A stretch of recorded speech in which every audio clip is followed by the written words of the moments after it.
ഞാൻ എൻ്റെ കുഞ്ഞാങ്ങളെ കാണാൻ വരുവാണ്. അവന് ജന്മം മുതലേ ചെവി കേൾക്കില്ല, സംസാരിക്കില്ല. പക്ഷെ ഞങ്ങളോടെല്ലാം സംസാരിക്കും. ഞങ്ങൾ പറയുന്നവന് മനസ്സിലാവും. അവൻ്റെ ഒരുപാട് കാലത്തെ കാത്തിരിപ്പിൻ്റെ ഒരു പ്രതീക്ഷയുടെ എല്ലാത്തിൻ്റെ ഒരു അവസാനത്തിലേക്ക് ഞങ്ങൾ കടന്നു വരികയാണ്. അവന് വൈദികനാവാനുള്ള അനുഗ്രഹം ദൈവം നൽകുന്നു. അതിൻ്റെ സന്തോഷമാണ്. എൻ്റെ ഞാൻ ബോംബെയിലാണ്. എൻ്റെ മഠത്തിലെ സിസ്റ്റേഴ്സ് ഇവന് കൊടുക്കണമെന്ന് പറഞ്ഞ സമ്മാനവുമായിട്ട് ഞാൻ അവൻ്റെ വീട്ടിലേക്ക് വരികയാണ്. ഒരുപാട് സന്തോഷമുണ്ട്. ദൈവം ഈ ദിനത്തിനായിട്ട് ഒരുക്കി അനുഗ്രഹിച്ചു. ദൈവത്തിന് പ്രത്യേകം നന്ദി. എൻ്റെ കുഞ്ഞുങ്ങളെയാണ് ഒരുപാട് കാലത്തെ കുറേ കാത്തിരിപ്പിൻ്റെ ഒരു ദിവസത്തേക്ക് അടുക്കുന്നതിൻ്റെ സന്തോഷത്തിലാണ്. എല്ലാവരും പ്രാർത്ഥനകളും എൻ്റെ ഒപ്പമുണ്ട്. എന്താ വാക്കുകൾ ഇടുന്നില്ല. അസാധ്യമെന്ന് വിചാരിച്ച കാര്യങ്ങളെ സാധ്യമാക്കുന്ന നല്ല ദൈവത്തിന് നന്ദി. എത്രയോ കാലത്ത് ആഗ്രഹമാണ്. ചെറുപ്പം മുതലേ കളിച്ച് വന്നതാണ്. ഞാൻ ചെയ്യുന്നത് അവരെ അഭിനയിക്കും. അങ്ങനെ ഒരുപാട് കളിച്ച് ഇപ്പോൾ ഇങ്ങനെ ഒരു അവസ്ഥയിൽ പ്രതീക്ഷിക്കാൻ പറ്റാത്തൊരു സംഭവമാണ്. പക്ഷെ ദൈവം അത് നടത്തും. അതിൻ്റെ സന്തോഷത്തിലാണ് ഞങ്ങളെല്ലാവരും. നമ്മുടെയൊക്കെ പ്രാർത്ഥന അച്ഛന് കൊടുക്കണം. കാരണം അച്ഛൻ ഒത്തിരി വർഷങ്ങൾക്ക് ശേഷം ആഗ്രഹിച്ചത് നടപ്പിലാവുകയാണ്. നമ്മുടെ പുത്തമ്പള്ളിയിൽ വെച്ചിട്ടാണ് അച്ഛൻ്റെ പട്ടം. അപ്പോൾ ഇവരുടെ ഒരു പ്രത്യേകത എന്ന് വെച്ചാൽ, ഞാൻ എൻ്റെ സ്വന്തം സിസ്റ്ററാണ്. നമ്മുടെ CMC കോൺഗ്രിഗേഷനിലെ നിർമ്മല പ്രോവിൻസിലെ സിസ്റ്ററാണ്. സിസ്റ്റർ മിഷൻ പ്രവർത്തനമാണ്. ബോംബെയിലാണ് സിസ്റ്റർ വർക്ക് ചെയ്യുന്നത്. അപ്പോൾ സിസ്റ്ററിൻ്റെ പ്രത്യേകത എന്ന് വെച്ചാൽ, സിസ്റ്റർ നാഷണൽ അവാർഡ് വിന്നറാണ്, പ്രത്യേകിച്ച് ഡാൻസിൽ. അപ്പോൾ സിസ്റ്റർ ഇങ്ങനെ ഓർമ്മകളിൽ നിന്ന് പങ്കുവയ്ക്കുകയായിരുന്നു. സിസ്റ്റർ പഠിച്ച ഡാൻസൊക്കെ അച്ഛനും കൂടി കളിക്കാറുണ്ടെന്ന്. ചെറുപ്പത്തിൽ കളിച്ചത് ഞാൻ കളിച്ച് കഴിയുമ്പോൾ അവനത് കളിക്കും. അങ്ങനെ ഒരു പ്രാവശ്യം കല്യാൺ രൂപതയിലായിരുന്നു ബ്രദറ് ചെറുപ്പകാലത്ത്. അപ്പോൾ ഞാൻ പഠിച്ച ഡാൻസ് അവൻ അവിടെ കളിച്ചിട്ട് കല്യാൺ രൂപതയിലെ കാറ്റഗിസം ഫെസ്റ്റിവലിൽ ഡാൻസിന് അവന് സമ്മാനം കിട്ടിയിട്ടുണ്ട്. നിത്യപുരോഹിത നിന്റെ ചാരേതാ ഞാൻ, നിന്നോടു ചേരുവാൻ നിന്നെ പുലാകുവാൻ. നിത്യപുരോഹിത നിന്റെ ചാരേതാ ഞാൻ, നിന്നോടു ചേരുവാൻ നിന്നെ പുലാകുവാൻ. കാൽവരി കേറുവാൻ ഞാനുമിതാ,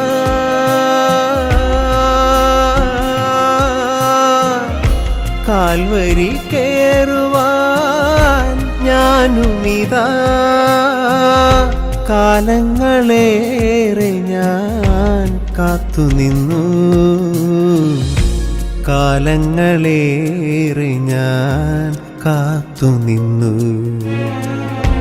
നിത്യപുരോഹിത നിന്റെ ചാരേതാ ഞാൻ, നിന്നോടു ചേരുവാൻ നിന്നെ പുലാകുവാൻ. കുട്ടികൾക്ക് മൂത്താളും 4 വയസ്സും രണ്ടാമത്താളും 5 വയസ്സും പിന്നെ 3 വയസ്സും കുട്ടിയാണ്. ഞാൻ ഹോട്ടലിൽ പോയിട്ട് ധ്യാനിക്കാൻ കൂടി നാഗപ്പള്ളിയോട് ചോദിച്ചു. പിന്നെ 2 ദിവസം കൊണ്ട് അങ്ങനെ വന്നേരം കഴിഞ്ഞു. പുള്ളി പ്രാർത്ഥിച്ച് പറഞ്ഞു. ശരിക്കും 1 മണിക്കൂർ നേരത്തോളം പുള്ളി പ്രാർത്ഥിച്ചിട്ടുണ്ട്. അതിന് പറഞ്ഞു ഒന്നിനും വിഷമില്ലത്, വളരെ നല്ല കാര്യം വേണ്ടി സംഭാവന നടന്നിട്ടാണ്.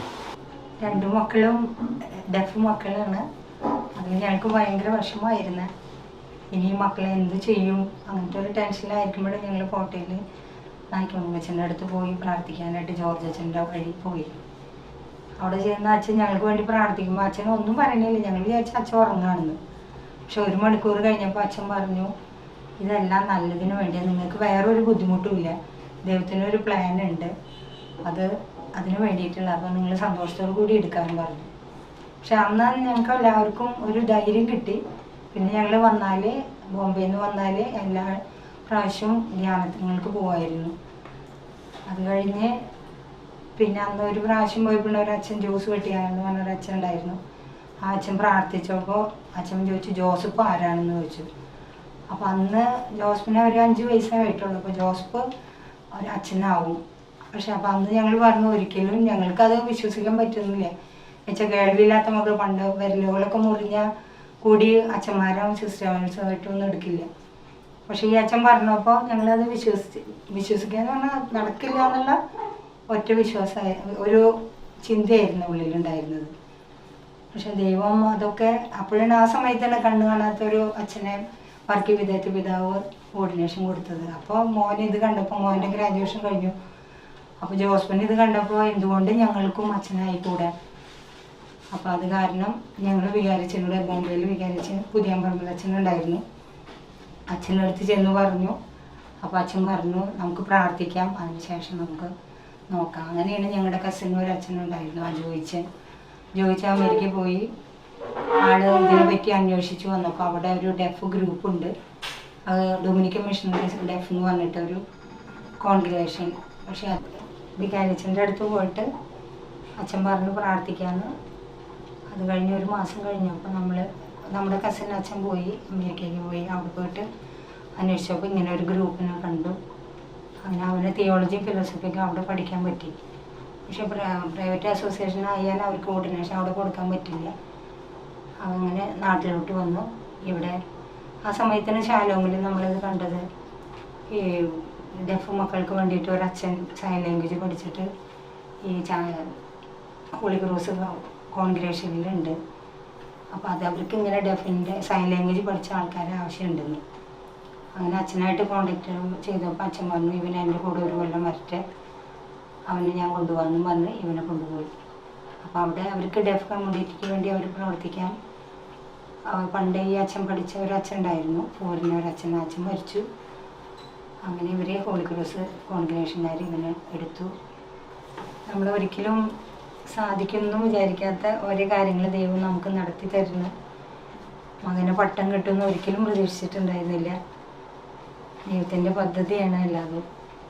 ദൈവം അതൊരു തടസ്സം, കുറച്ച് ബുദ്ധിമുട്ടൊക്കെ ഉണ്ടായെങ്കിലും പക്ഷേ ദൈവത്തിൻ്റെ ആ സമയം വന്നപ്പോൾ എല്ലാതും ഭംഗിയായിട്ട് നമുക്ക് നടത്തി തരുന്നു. ഇനി നിങ്ങളെല്ലാവരും അവന് വേണ്ടി ഇനിയും പ്രാർത്ഥിക്കണം. അവനെടുക്കുന്ന ജോലികളിൽ അവൻ ആത്മാർത്ഥമായിട്ട് ചെയ്യുവാനും ദൈവത്തിന് ഇഷ്ടപ്പെട്ട വിധത്തിൽ കൊണ്ടുപോകാനും അവനെ ഇടവരുത്താൻ നമ്മുടെ പ്രാർത്ഥനയിൽ ഓർക്കണം. അത്തിമരങ്ങൾ പൂക്കുന്നില്ലെങ്കിലും മുന്തിരി വള്ളികൾ വാടി വീണാലും ആലയിലാടുകൾ അറ്റുപോയാലും കർത്താവിനാനന്ദം കർത്താവെൻബലം. കോട്ടങ്ങൾ വന്നെന്നെ കോട്ട പോൽ വളഞ്ഞാലും കഷ്ടനഷ്ടങ്ങളിൽ മനം തേങ്ങിയാലും കർത്താവിൻ പദ്ധതികൾ എല്ലാം ശുഭമായി മാറും, ശുഭമായി മാറും. കർത്താവിൻ പദ്ധതികൾ എല്ലാം ശുഭമായി മാറും, ശുഭമായി മാറും.